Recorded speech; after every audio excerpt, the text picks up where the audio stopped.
Yung mga bro, get ready for some serious military intel that's shaking things up in the Philippines.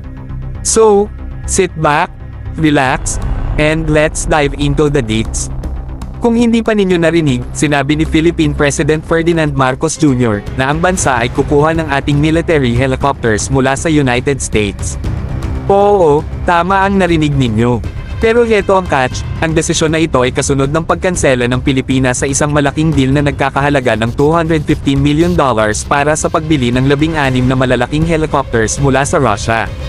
Bakit biglang nagbago ang plano, tanong ninyo? Well, it all boils down to one word, sanctions.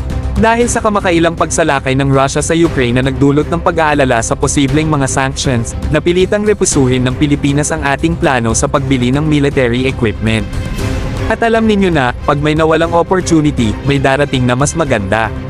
Ngunit dito na mas exciting, hindi pa inilabas ni President Marcos kung aling eksaktong US helicopters ang kanilang kukunin bilang kapalit ng Russian Mi-17s. Pero siguradong sigurado, ang mga ito ay proudly manufactured sa Poland. Talk about a global affair. Pero teka, may bonus pa.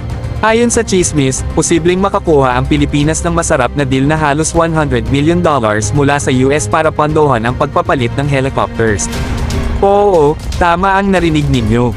Parang jackpot, pero sa halip na cash, it's top-of-the-line military hardware.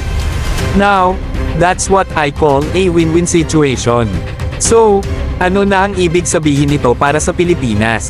Well, una sa lahat, it's a bold move na nagpapakita ng commitment ng bansa sa modernization ng ating military capabilities.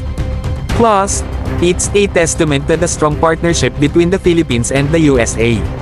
Talk about flexing some serious diplomatic muscles.